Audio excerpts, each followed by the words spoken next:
Hello friends, welcome to Hema Rao kitchen. நம்ம இன்றைக்கி பார்க்க போது ஒரு பிரேக்ஃபாஸ்ட் ரெசிபி தாங்க. வாங்க வீடியோக்குள்ளே போயிடலாம். தேவையான பொருட்கள் பார்த்துக்கலாம். நம்ம செய்ய போகிறது இன்றைக்கி ஓட்ஸ் உப்புமாங்க. சரிங்களா? முதல்ல நம்ம முந்திரி வறுத்துக்கலாம். முந்திரி வறுத்து ஒரு ஓரமாக வச்சிடலாம். முதல்ல 2 ஸ்பூன் நெய் விடுறேன்.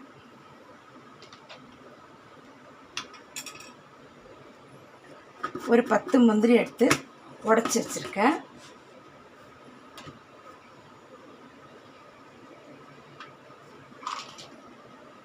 பாருங்கள், பாதி பாதியாக உடச்சி வச்சுருக்கேன். போட்டுடலாம். கோல்டன் ஃப்ரை பண்ணிடலாம். அவ்வளோதாங்க. இது ஒரு ஓரம் வச்சிடலாம். ஏன்னா அதுலேயே அது கோல்டன் ஃப்ரை ஆகிடும். வேறு ஒரு கிண்ணத்தில் போட்டு வச்சிடுறேன். இப்போ இது ஃப்ரை பேன் வச்சிட்டாங்க. இது சூடாகட்டும், பார்க்கலாம். இப்போ நான் 1 கப்பு ஓட்ஸ் எடுத்துருக்கேங்க. இதை வறுத்துக்கலாம். நம்ம வாசனை வர அளவுக்கு வறுத்துக்கலாங்க. இப்போ வாசனை வர அளவுக்கு நம்ம வறுத்தாச்சுங்க. இதை ஒரு பிளேட்டில் எடுத்து வச்சிடலாம். இப்போ ஓட்ஸ் எடுத்து தனியாக வச்சாச்சுங்க. இப்போ 2 டேபிள் ஸ்பூன் அளவுக்கு எண்ணெய் விட்டுக்கோங்க.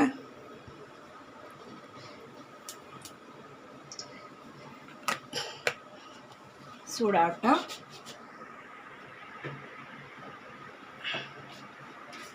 இப்போ இதில் நம்ம 1/4 டீஸ்பூன் சீரகம், 1/2 டீஸ்பூன் கடுகு, சீரகம்,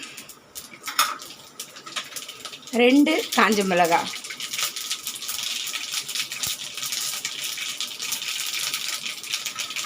பச்சை மிளகாய் 1 கட் பண்ணி வச்சுருக்கேங்க. ஒரு துண்டு இஞ்சி பொடிசாக கட் பண்ணி வச்சுருக்கேன். ஒரு வெங்காயம், சின்ன வெங்காயமாக எடுத்துக்கோங்க. ஒரு வெங்காயம் பொடிசாக கட் பண்ணி வச்சுருக்கேன். கொஞ்சம் கருவேப்பிலை சேர்த்துக்கலாம்.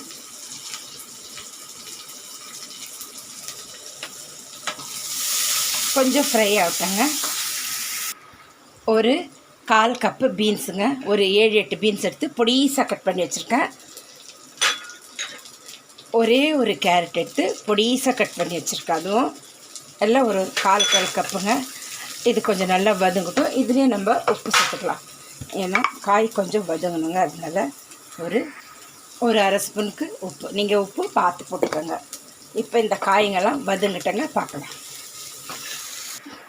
இப்போ காய் நல்லா வதங்கிடுதுங்க. இப்போ 1 கப் ஓட்ஸுக்கு 1 கப்பு தண்ணி எடுத்தால் போதுங்க. இது நல்லா கொதிக்கிட்டோம், பார்க்கலாம். தண்ணி கொதிச்சுடுத்து நம்ம இப்போ எடுத்து வச்ச 1/4 கப்பு தேங்காயும் போட்டுடலாங்க. இப்போ தண்ணி கொதிச்சுடுத்து அந்த காயும் நல்லா வெந்துடுத்துங்க, சாஃப்ட் ஆகிடுது. இப்போ நம்ம ஓட்ஸ் சேர்த்துக்கலாம்.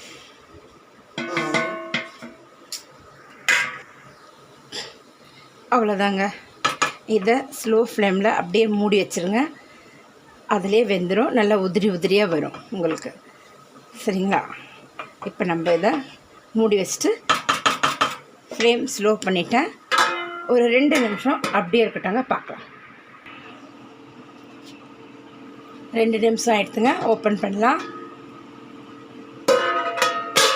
பாருங்கள், நல்லா சூப்பராக உதிரி உதிரியாக இருக்குது. அவ்வளோதாங்க, வெந்துடுத்து. ஏன்னா ஆல்ரெடி நம்ம வறுத்து வச்சோம். அந்த தண்ணியெல்லாம் பாருங்கள் இழுத்துடுத்து நல்லா சூப்பரான ஒரு உப்புமா ரெடி ஆகிடுதுங்க. இப்போ இதில் நம்ம எடுத்து வச்ச முந்திரி வறுத்து வச்சோம் இல்லைங்களா, அதை இதில் போட்டுடலாம் நெய்யோட.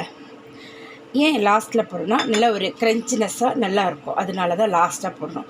ஃபஸ்ட்லேயே நம்ம எண்ணெயோடு கூட சேர்த்துடலாம். ஆனால் அது சாஃப்ட் ஆகிடும் இல்லைங்களா, அதனால தான். இப்போ அவ்வளோதாங்க, ஸ்டவ் ஆஃப் பண்ணிடுறேன்.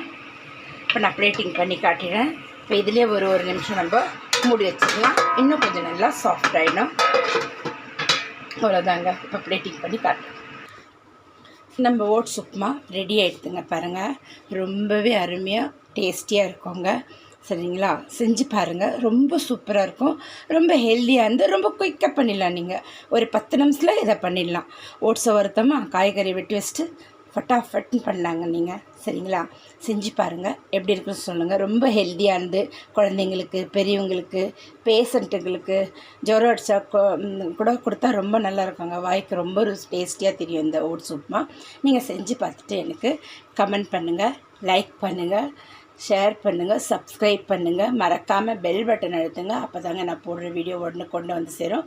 மீண்டும் நம்ம அடுத்த வீடியோவில் சந்திக்கலாம். தேங்க்யூ ஃபார் வாட்சிங்.